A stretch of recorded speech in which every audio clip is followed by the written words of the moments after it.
TV बंद आहे बाहेरचा, पण मोबाईल पण स्विच ऑफ पाहिजे. अरे 20 मिनिटं लागतात जेवायला फक्त.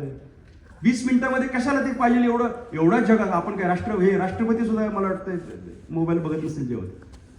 आपण एवढे कोण आहेत की जणू काय आला कॉल की लगेच काय आपण काय फायर सेफ्टी ऑफिसर आहेत काय? आग लागली चला भोसरीत पळा. लांब ठेवलं तरी चालतंय, आवाज आला तर घेऊ. दरवेळेस स्टेटस बघायचं मी टाकलेलं काय आणि त्यांनी टाकलेलं काय आणि मला कोणी लाईक केलंय. मोबाईल स्विच ऑफ करून किंवा बाजूला ठेवून जेवायला बसले 20-25 मिनिटं. ह्या 20-25 मिनिटात काय करावं? मुलांनी आणि पालकांनी गप्पा माराव्या. काही लोक म्हणतील जेवताना बोलायचं नसतं, जेवताना टीव्ही बघायचा असतो, जेवताना क्रिकेटची मॅच बघायची, सगळं चालतंय. आणि जेवताना बोलायचं नसतं, चालतं बोललेलं. एवढं इतक्या आता जुन्या कालखंडातलं आपण नाही की असं जसं काही ऋषी मुनी येतो असं जेवताना असं 32 वेळा 1, 2, 3, 4, 5 असं नाहीये. मारा गप्पा मारताना पालकांनी असं गृहीत धरू नये की आता चांगला सापडलाय, सांग काय झालं गणिताच्या तासाला. तिथे झापण्याचा विषय नाही. किती काही त्यांनी उद्योग केला असं समजा, गाडीची काच फोडली असली तरी जेवताना मात्र प्रेमाने व्यवहार व्हावा. पालकांनी तिथं त्याच्यावरती रागवण्याचा प्रयोग करू नये. मुलांनी सुद्धा प्रतिसाद द्यावा. काय होतं तुम्हाला मी सांगतो, एखादा मुलगा मोठा झाल्यानंतर जेवताना तोंडाचे आवाज करतो. लग्न झाल्यानंतर त्याची बायको विचार करीत त्याच्या आईने सांगितलं का नाही जेवताना आवाज येतो. पण जर हे एकत्र जेवलेच नसतील तर आईला पण कळलं नसेल. बारीक बारीक मुद्दे. कधी काही मुलं आहेत ना सारखं पाणी पितात. एकत्र जेवायला बसल्यावर आई सांगू शकते, वडील सांगू शकतात पाणी जरा थोडं थोडं पी, शेवटी जास्त पी, किंवा जेवण झाल्यावर जरा जास्त प्यायचं असतं. हा संस्कार कधी करणार आपण? मुलांना जेवायचं कसं? बरीच मुलं मांडी घालू शकत नाहीत अशी परिस्थिती आहे. सोफ्यावरती असे 2 पाय वरती, मध्ये ताट ठेवलं आणि समोर तारक मेहता चालू आहे. मला असं वाटतं दॅट इज रॉंग. पाठीवरती बसता आलं पाहिजे. बरीच मुलं सोफा सेटवरती ह्या भागावर बसतात. मी बराच सर्वे केलेला आहे, ह्याच्यावर बसतात. ताट बसता आलं पाहिजे. जेवण करताना ह्या गप्पा होऊ देत.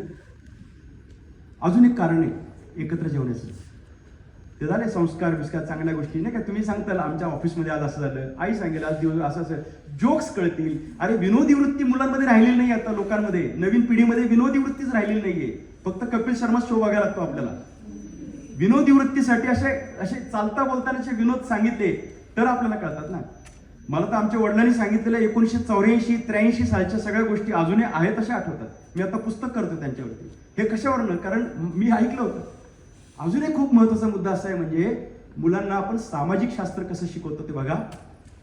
जर आपण एकत्र जेवायला बसतो असतो आणि जर समोर भात असेल, आता सगळ्यांचं जेवण होत आले आणि आता वरण भात घ्यायचा राहिलाय, तर भात घेत असताना आता कुणाचं राहिलं घ्यायचं आणि शिल्लक किती राहिला याच्यानुसार आपण भात घेतो हे लक्ष दिलं.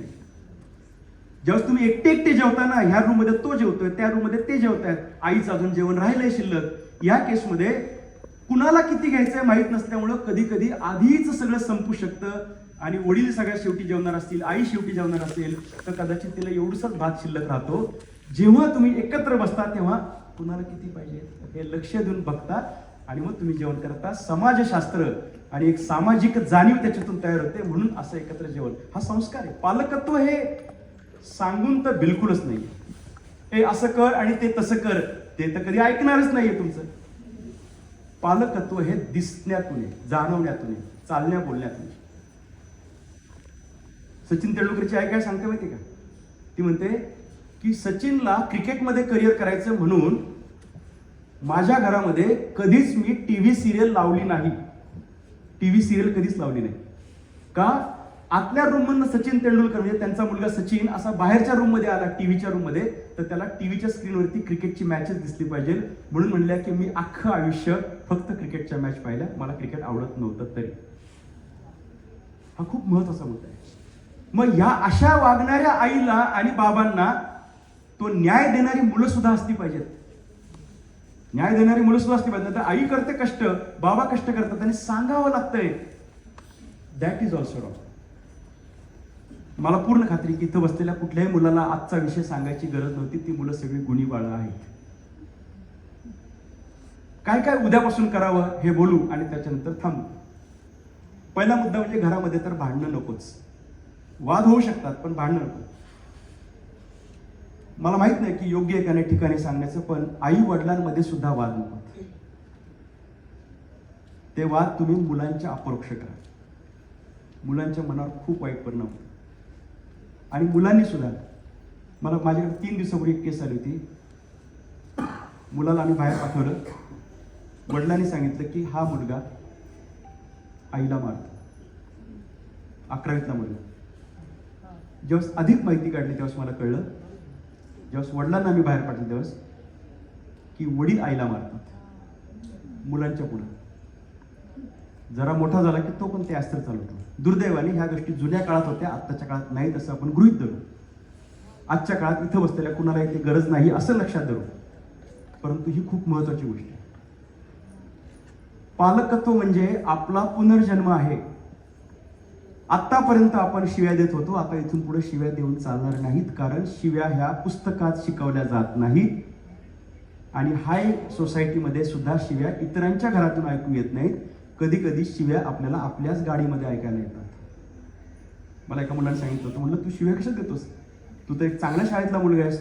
तो म्हणला माझे वडील IT इंजिनियर आहेत. म्हणलं ते IT इंजिनियर तर कसं काय असेल? तो म्हणला एकदा त्यांनीच दिली होती सिग्नलला एकाला शिवी, आणि ती शिवी दिल्यानंतर समोरचा माणूस जो घाबरला तेव्हाच माझ्या लक्षात आलं की हे खूप मोठं अस्त्र आहे. हे जे वापरलं की ते समोरचा माणूस गार पडतो. तेव्हा म्हणलं तेव्हापासून मी चालू केलं. वडील तर म्हणले अरे मी, आणि खरंच ते वडील चुकूनच एकदा बोलले होते. पण ते एकदा चुकून बोललेलं सुद्धा जर लक्षात राहणार असेल तर मला असं वाटतं की ते टाळायला लागेल. आणि मुलांनी सुद्धा लक्षात घ्या की कधी कधी आई वडिलांकडनं एखादी चूक जर झाली तर ती अशी घट्ट मनात ठेवू नये. काही मुलं सांगतात की 3रीत असताना माझ्या आईने मला मारलं होतं, तेव्हा मी लग्न झाल्यानंतर मग तिच्याशी असं वागलं. अरे ही पद्धत आहे का? अधिकार येतो आपला. एक खूप महत्वाचं वाक्य मला तुम्हाला सांगायचं आहे. आता त्या वयोगटात तुम्ही नाही येत, पण जरा त्या वयोगटात जात आहे. टीनएजर माहिती आहे ना, म्हणजे काय? 11, 12, 13, 14, 15, 16, 17, 18, 19, 13 ते 19. एक वाक्य तुम्हाला अगदी, तुम्ही माझं काहीच पटलं नाही ते एवढं जरी पटवून घ्या. ते जर झालं ना तर सगळ्या घरामध्ये सुखी समृद्धी वातावरण आणि सगळी करिअर्स ग्रेट. तुम्ही इंजिनियर होताल, डॉक्टर होताल, कलेक्टर होताल, परदेशात जाताल. काय वाक्य माहिती का ते? टीनएजर्सनी आपल्या मित्रांपेक्षा सगळ्यात जास्त क्लोज फ्रेंड आणि बेस्ट फ्रेंड कोण असतील तर याचं उत्तर आहे आपले आई वडील. याच कालखंडामध्ये आपल्याला आपले आई वडिलांपेक्षा आपले दुसरे मित्र हे जास्त ग्रेट वाटण्याचा काळ आहे. काय केमिकल लोचा होतो मला कळत नाही, हार्मोन सिक्रेशन होतं का काय होतं मला माहित नाही, पण याच कालखंडामध्ये आपल्याला आपल्या आई वडिलांपेक्षा आपले मित्र चांगले आहेत असं फिलिंग चालू व्हायला लागतं. कारण एखादा कुठला तरी मित्र असतो तो असं एकदम हेअरस्टाईल काहीतरी वेगळी, हातामध्ये आयफोन, असं चालताना पण असं नीट चालणार नाही, असा तो चौकात उभं राहिल्यानंतर काहीतरी वेगळे शब्द वापरणार, त्याच्याकडे अचानक काहीतरी वस्तू असणार, तो कुठेतरी एकदम हॉटेलिंग करणार कमी वयामध्ये. दुर्दैवाने तो आपल्या जर ग्रुपमध्ये असेल तर आपल्याला तो भारी वाटायला लागतो, तो आपल्याला हिरो वाटायला लागतो. आणि त्यावेळेस असं होतं की आपल्याला आपल्या आई वडिलांपेक्षा तो जेव्हा श्रेष्ठ वाटायला लागतो तेव्हा आपण त्याचं फॉलो करायला लागतो. आणि मग मला वाईट वाटतं की एखादा माणूस, मुलगा गाडी चालवत असतो, ती खूप मोठी अशी आवडहवी गाडी असते 2 व्हीलर, आणि त्याच्यावर मागं 2 पिवळ्या केसाची पोरं बसलेली असतात, आणि ते असं असं असं असं करत चालले असतात. ते मागचे 2 जण असे असे होते. मला असं वाटतं की ह्या मागे बस, पुढच्याच जाऊ दे, मला काही देणं घेणं नाही, ह्या मागे बसलेल्यांच्या आईने जर हे पाहिलं तर. पण त्या परिस्थितीत अशी परिस्थिती असते की त्या मुलांना तो जो गाडी चालवणारा ना तो अक्षय कुमारपेक्षा भारी वाटत असतो, आणि म्हणून ते त्याला फॉलो करत असतात.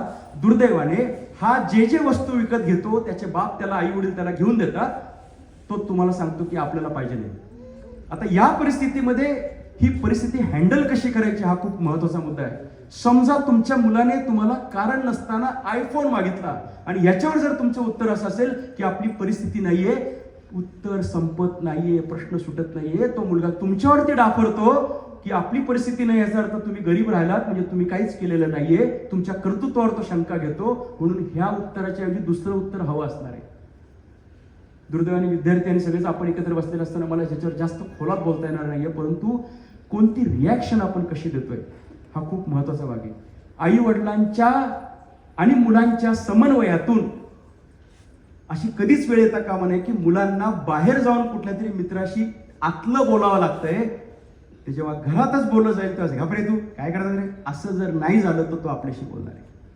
अजून एक किस्सा मला तापकीर भाऊ नावाचे एक होते इकडे चरोलीचे तिकडचे, त्यांनी ते पुणे जिल्हा शिक्षण मंडळाचे ते होते, तेव्हा त्यांनी सांगितलं होतं की लहान मूल जेव्हा आपल्याकडे येतं तेव्हा ते किंवा आपल्याला विचारतात कुठे चाललात, बाबा तुम्ही कुठे चाललात, पप्पा तुम्ही कुठे चाललात.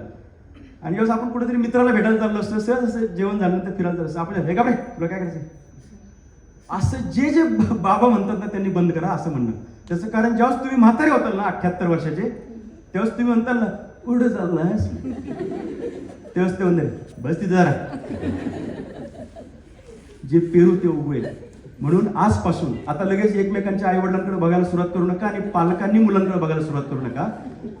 जे जे आतापर्यंतचे व्हायरस आहेत ते सगळे अँटी व्हायरसने काढून टाकू. वागणं बोलणं संस्कार सवयी